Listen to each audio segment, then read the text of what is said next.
Hello दोस्तों, तो आज की वीडियो होने वाली बहुत ही इंपॉर्टेंट, क्योंकि आज हम बात करने वाले हैं गवर्नमेंट की न्यू एजुकेशन पॉलिसी 2020 के बारे में। हम मालूम है तेरे बाप को मत सिखा, चल। तो गवर्नमेंट ऑफ इंडिया ने लिया है बहुत ही अमेजिंग एक इनिशिएटिव और उन्होंने लॉन्च कर दी है न्यू एजुकेशन पॉलिसी 2020। तो आइए इस वीडियो में अब हम जानेंगे न्यू एजुकेशन पॉलिसी के बारे में। तो चलिए शुरू करते हैं।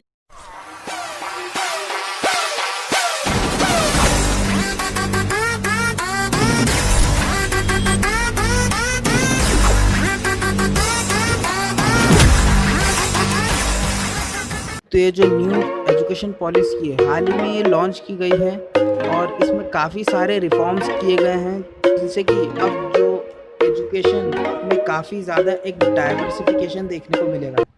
ठीक है। तो सबसे पहले बात कर लेते हैं हम राइट टू एजुकेशन के बारे में। तो इस न्यू एजुकेशन पॉलिसी के आने से पहले जो राइट टू एजुकेशन दी जाती थी जिन बच्चों को, उनका एज का जो क्राइटेरिया था वो था 5 to 14 ईयर्स। बट अब न्यू एजुकेशन पॉलिसी आने के बाद ये जो एज का क्राइटेरिया था वो रह गया है 3 to 18, यानी कि अब 3 से लेके 18 साल तक के जो स्टूडेंट्स या जो बच्चे हैं वो इस राइट टू एजुकेशन के तहत फ्री एजुकेशन का लाभ उठा पाएंगे। अभी मजा आएगा ना भिड़ो। बेली की नागिन निकाली, मुन्ना बटोड़ा लगला बेली। अब बात कर लेते हैं हम एजुकेशन क्लासिफिकेशन के बारे में। तो पहले ये होता था कि 10+2 का क्राइटेरिया चलता था, बट अब न्यू एजुकेशन पॉलिसी में ये जो क्राइटेरिया है वो 5+3+3+4 का हो जाएगा। यही नहीं, अभी और सुनिए, जिसमें कि शुरुआत की जो 5 क्लासेस रहेगी वो रहेगी नर्सरी, एलकेजी, यूकेजी, फर्स्ट और सेकंड क्लासेस। उसके बाद जो 3 क्लासेस रहेगी वो रहेगी थर्ड, फोर्थ एंड फिफ्थ। उसके बाद जो 6 to 8 जो रहेगी उसमें कोडिंग इंट्रोड्यूस करवाई जाएगी और नई नई वोकेशनल इंटर्नशिप और प्रैक्टिकल्स इंट्रोड्यूस करवाए जाएंगे स्टूडेंट्स को। और इन्हीं 6 to 8 में और भी काफी सारे सब्जेक्ट्स इंट्रोड्यूस करवाए जाएंगे। Oh my God! Wow! Then after अब जो लास्ट में बचे 9 to 12 क्लासेस, अब ये क्लासेस बहुत ज़्यादा इम्पोर्टेंट रहती है स्टूडेंट्स के लिए। अब 9 to 12 में न्यू एजुकेशन पॉलिसी में ये कर दिया गया है कि वहाँ पर आप कोई भी सब्जेक्ट किसी भी अदर सब्जेक्ट के साथ पढ़ सकते हैं। और यहाँ पे एक और चीज़ ये है कि आप एक्स्ट्रा करिकुलर एक्टिविटीज़ में भी पार्टिसिपेट कर सकते हैं और उन्हें भी एज अ सब्जेक्ट ट्रीट किया जाएगा। यानी कि आप गेम्स हो गया, डिबेट हो गई या फिर डांस हो गया, इन्हें भी एज अ सब्जेक्ट ट्रीट किया जाएगा। तो ये काफ़ी अच्छी बात है इस टाइम के स्टूडेंट्स के लिए। तो अब हम बात कर लेते हैं बोर्ड एग्जाम्स के बारे में। तो अब तक ऐसा होता आ रहा है कि बोर्ड एग्जाम्स को ही मेन एग्जाम्स माना जाता था और उन्हीं के बेसिस पे ही फाइनल रिजल्ट बनता था। लेकिन अब से पूरे साल में छोटी छोटी एग्जाम्स लिए जाएंगे और छोटे छोटे असाइनमेंट्स दिए जाएंगे और उन्हीं के बेसिस पे फाइनल रिजल्ट तैयार होंगे। यही नहीं, अभी और सुनिए, अब 9 से 12 तक के बच्चों का सिलेबस कम हो जाएगा और रटने से ज्यादा की कॉन्सेप्ट और आइडियाज पे फोकस किया जाएगा। देन आफ्टर अब से जो पेपर आएगा वो डिस्क्रिप्टिव ही नहीं, ऑब्जेक्टिव भी रहेगा। अब जिन स्टूडेंट्स ने हाल ही में 12th पास की है वो लोग सोच रहे होंगे अगर हम करें तो करें क्या, बोले तो बोले क्या। तो इसमें कोई निराश होने वाली बात नहीं है, क्योंकि ये जो पॉलिसी है ये आपके एंटायर एजुकेशन सिस्टम पर लागू होगी। तो आपको कॉलेजेस में भी काफ़ी सारे प्रॉफिट्स या काफ़ी सारी फ़ायदे मिलेंगे इस पॉलिसी के द्वारा। तो अब हम बात कर लेते हैं कि कॉलेज में आपको क्या क्या फ़ायदे मिलेंगे इस पॉलिसी के द्वारा।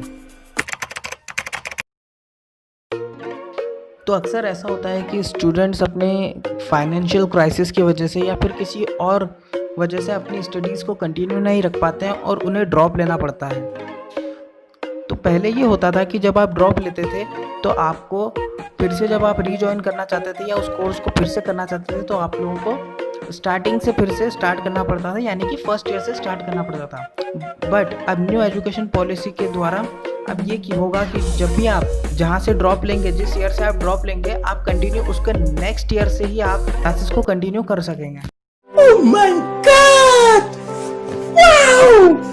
अब गवर्नमेंट ने इस पॉलिसी में एक और चीज़ इंक्रीज़ की है कि ज़्यादातर जो कोर्सेज होते हैं वो 3 साल के होते हैं, बट अब उसमें 4th सेम भी ऐड किया जाएगा अगर आप लोग चाहते हैं तो। और आप उस 4th ईयर में ज़्यादातर जो चीज़ें रहेगी वो रिसर्च ओरिएंटेड रहेगी। और अगर कोई व्यक्ति PhD करना चाहता है तो वो 1 या 2 साल और उस रिसर्च को अपनी बढ़ाकर या उस रिसर्च पर और स्टडी करके वो PhD की डिग्री ले सकता है। MPhil को अब हटा दिया गया है। तो अब जो रेगुलेटरी बॉडीज़ हुआ करती थी जितनी भी, जैसे UGC, AICTE, NCTE, तो इन सभी को मर्ज करके HECI में लाने की कोशिश की जा रही है। अब बात कर लेते हैं हम आगे असेसमेंट और इंटरनल असेसमेंट्स के बारे में। तो इस न्यू पॉलिसी के आने के बाद ज़्यादातर फोकस जो रहेगा वो इंटरनल असेसमेंट्स पर और प्रोजेक्ट्स या असाइनमेंट्स पर ही दिया जाएगा। ज़्यादा से ज़्यादा वर्चुअल लैब्स भी इंट्रोड्यूस करवाई जाएगी, इंटर्नशिप और अलग अलग तरह के प्रोजेक्ट्स भी इंट्रोड्यूस करवाए जाएंगे। अब बात कर लेते हैं फीस स्ट्रक्चर के बारे में या फिर फीस के बारे में। तो अब तक ऐसा होता आया है कि प्राइवेट कॉलेजेस जो है वो अपने मनमानी की फ़ीस वसूलते हैं। तो अब गवर्नमेंट इस पर भी एक कैप लगाएगी और इन्हें भी फिक्स कर दिया जाएगा कि जो फ़ीस है वो भी फिक्स हो, या उनका भी एक क्राइटेरिया फिक्स कर दिया जाएगा कि लिमिटेड अमाउंट से ज़्यादा फ़ीस कोई भी प्राइवेट कॉलेज नहीं चार्ज कर सकता। काफ़ी सारी अच्छी पॉलिसीज़ इंट्रोड्यूस की है गवर्नमेंट ने इसमें। और एक जो मेन फोकस गवर्नमेंट का रहा है वो है कि 2035 तक गवर्नमेंट का ये गोल है कि वो चाहते हैं कि 50% जो कि स्टूडेंट्स है वो हायर एजुकेशन क्लियर कर चुके हों। तो कि ये एक अच्छा इनिशिएटिव है गवर्नमेंट के द्वारा और मुझे तो ये काफ़ी अच्छा लगा। अब आप लोगों को ये जो न्यू एजुकेशन पॉलिसी है कैसी लगी, आप लोग कमेंट करके बताइए। मिलते हैं फिर हम अगली वीडियो में। Till then, stay safe, stay healthy, bye bye.